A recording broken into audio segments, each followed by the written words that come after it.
Marijuana has been a topic of debate in the United States for a long time. Some people love it, others hate it. Some believe it's a gateway drug, while others believe it's the medical miracle we're not using enough. Recently, marijuana's relevance in Virginia has amplified, since the state legalized marijuana in 2021. This has allowed dispensaries to open across the state in hopes that they can find success.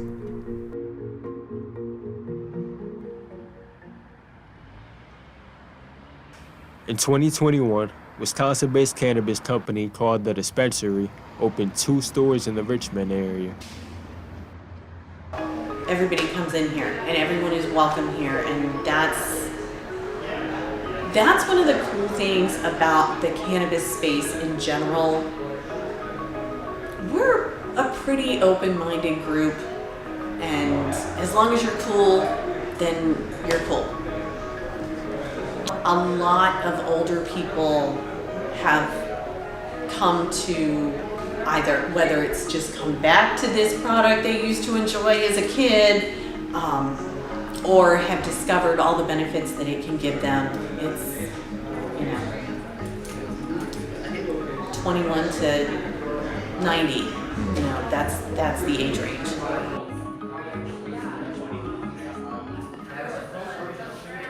The dispensary only produces and sells Delta-8 THC products. Delta-8 is a compound found in marijuana that causes a mild high. It's similar to Delta-9, which is the main compound in marijuana that gets people high.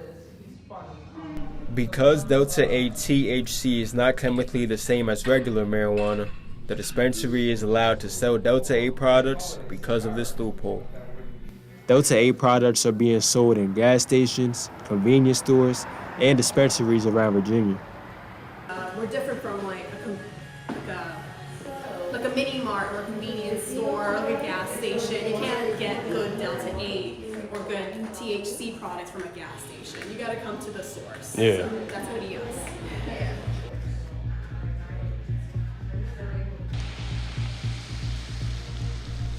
In November 2021, Virginia elected Republican candidate Glenn Youngkin as its next governor.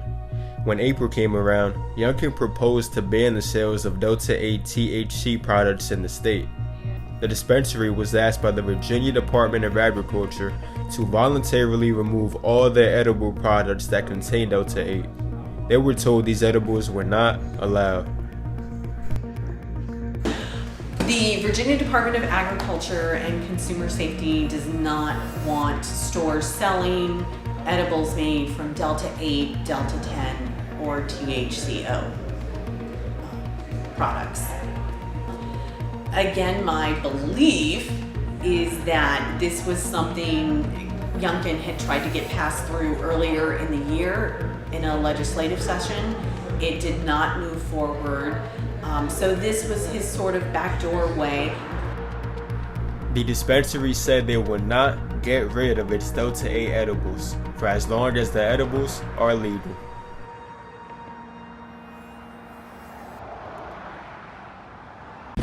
They're so tasty. And if you look at if I'm looking for something that's going to really give me the most bang for my buck, the peanut butter cups we got, they're so good. Amazing. So Cliff Wadner currently works for the dispensary as their truck driver. Before this, he spent 9 years in the military and fought in Iraq for 15 months, where he suffered from the effects of war.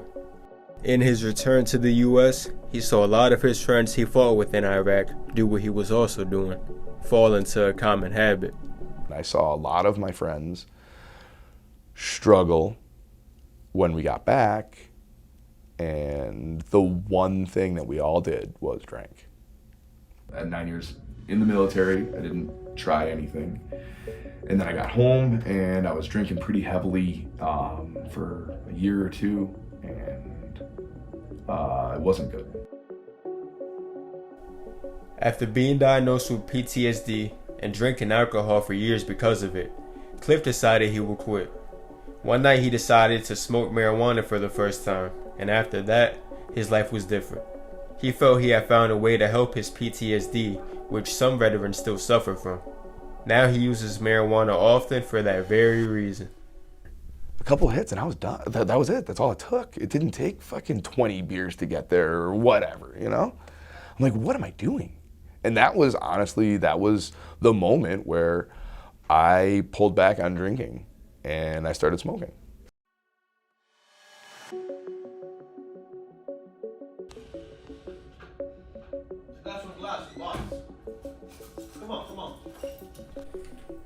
Local barber Jorge Ochoa uses marijuana on a regular basis. He says the reason he uses it is because it helps with his anxiety. Anxiety that came from the rough childhood he had back in El Salvador. I always was an NC kid since I was little, because my mom and my country, my dad, my family where we grew up was really dangerous, so you always had to like be on, like, aware of your surroundings and stuff, so I always have anxiety. So what is it? Strawberry cut sativa. This is a vape. It holds 2 grams of THC on it. Do you know a lot of people that smoke? Yeah, I know a lot of people. I mean, I would say 50% of the people that I know smoke. And other ones that they don't want to say it, but I know they smoke. But why do you think they like to hide it?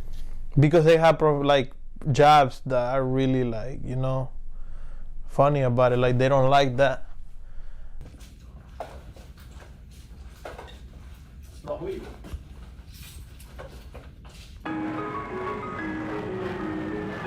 Down in Virginia Beach, a different sort of marijuana store was opened in 2021. Grow Depot doesn't actually sell marijuana. They instead sell products that help people grow their own marijuana plants at home. I garden, and I'd heard this guy talking at this gardening grow store, and I was like, man, there is not a store like this at the beach. We're about to go big. It's gonna become a huge thing. I see how these other cities are with, you know, the legalization and how it is, especially around military towns. So, you know, with the military towns and the veterans, I was like, there's not anything at the beach. Let's look at opening a grow store at the beach. Adam happens to be a former Navy SEAL. He opened Grow Depot to introduce marijuana to veterans like Cliff Wagner, who suffer from PTSD and other war-related traumas.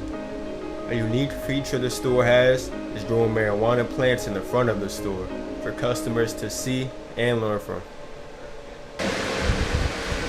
It's amazing how, look at this, like look at that plant and how wide those leaves are. And then you look at another variety and how thin, you know, they're thin leaves. All I'm doing now is growing the plants in the store for the aesthetic reasons, because a lot of the customers don't know how to do it. They don't understand until they see it, and we can talk to them and show them, hey, this is what a magnesium deficiency looks like, this is a zinc, this is you know, these different things of what's going on, because this is such a new market.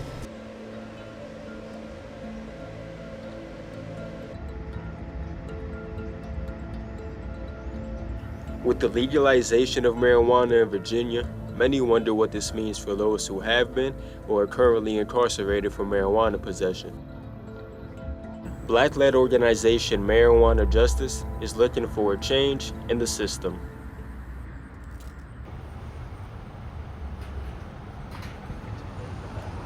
So in 2019, when we first formed, we were all volunteers and really just wanted to find out more information about what Black and Brown advocates were doing in equity across the country. And so our first really move in Virginia was to help organize a study campaign that we needed to know and find out, hey, what is the rest of the country doing? Is it working? What's not working? And how could Virginia move forward?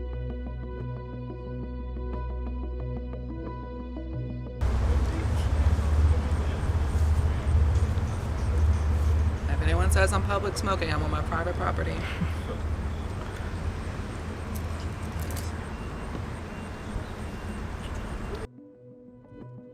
Marijuana justice focuses on helping people who have been or could potentially be prosecuted for marijuana.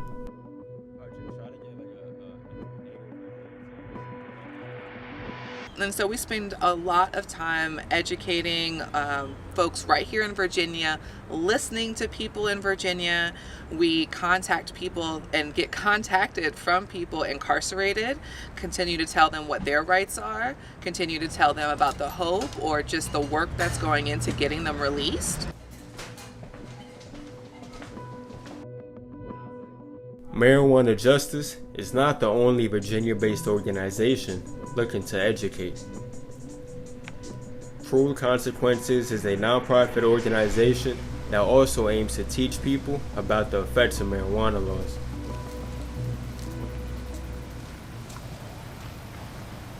Since 2019, we have been displaying these portraits in public spaces in front of legislators in Virginia and in other states, in other events, just educating the public about what happens to people when they are arrested for cannabis. Tamara suffers from multiple sclerosis. Doctors prescribed her medications that ended up doing more harm than good. Looking for other ways to treat her symptoms, she turned to cannabis. So these ladies are getting chopped down today. Let's see. I was prescribed 15 plus medications, and at one point those medications made my liver fail, and that kind of catapulted me into being a cannabis advocate once I was able to try cannabis, and I could see the medical difference it made in my life. Since starting her organization, Tamara has made a book and many portraits telling stories of people who went to prison for marijuana, one of them being that of Harry Kelso.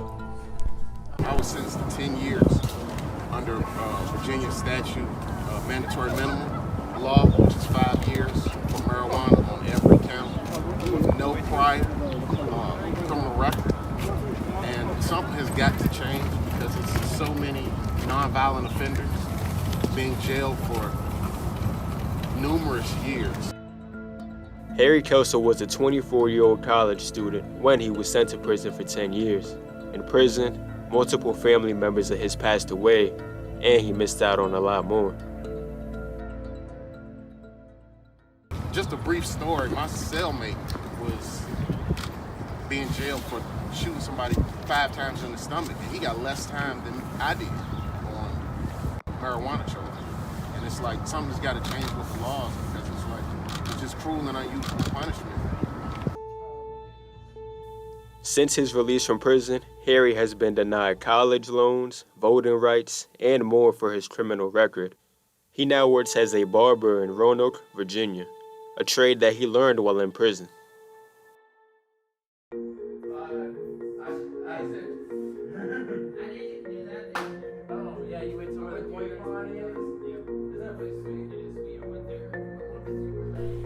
Although marijuana is now legal in Virginia, to a certain extent of course, the criminal records affecting people have stayed.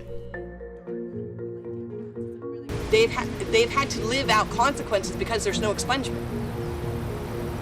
Things like barred from employment, barred from housing, barred from child custody, professional licenses. Those things still are barred in Virginia.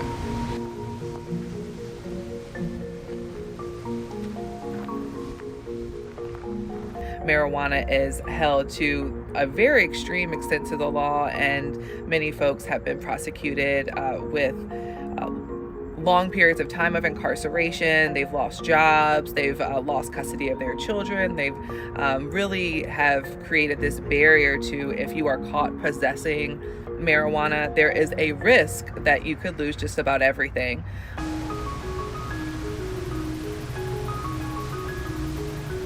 When I'm off the charts with pain, you know, because it will change from time to time, you know. But when I am at my worst, and I consume cannabis, it definitely cuts it in half or better than that, definitely.